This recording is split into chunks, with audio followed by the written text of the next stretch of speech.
ধরে নিন আজকে আপনারা ক্ষমতায় আছেন, প্রথম কি কি তিনটে পরিবর্তন করতেন সরকারের? প্রথম কাজ হবে, যত মিথ্যা মামলা আছে, যত বিনা বিচারে আটকে আছে জেলের মধ্যে, এটা আমরা নতুন না, ৭৭ জন বামফ্রন্ট সরকার ছিল, প্রথমে তাই করেছিল। আমাদের বিরোধীরা যারা ছিল তাদেরকেও মুক্ত করা হয়েছিল।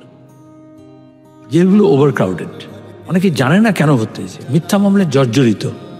ওটা একটা তোলাবাজির একটা অংশ হয়ে গেছে পুলিশ ও তৃণমূলের, সেটাকে আমরা প্রত্যাহার করব।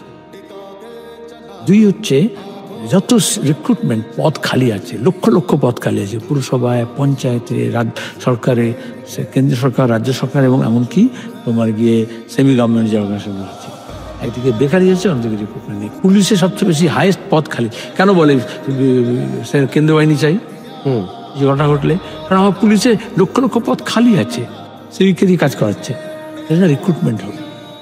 আর তৃতীয় হচ্ছে, আমাদের রাজ্যে এই যে ভয়াবহ দাঙ্গা হাঙ্গামা সাম্প্রদায়িক প্রতিদিন হচ্ছে, কারোর বিরুদ্ধে কোনো ব্যবস্থা নেওয়া হচ্ছে না। তাহলে ব্যবস্থা নিতে হবে। যারা হেড স্পিচ করছে, যারা নোংরামি করছে, যারা তোমার গিয়ে উস্কে দিচ্ছে, যারা দাঙ্গা করাচ্ছে, ভাগাভাগি করছে, এই ফান্ডামেন্টালিস্ট, এই কমিউনাল ফোর্সের বিরুদ্ধে আমাদেরকে অ্যাকশন নিতে হবে, ফার্ম অ্যাকশন।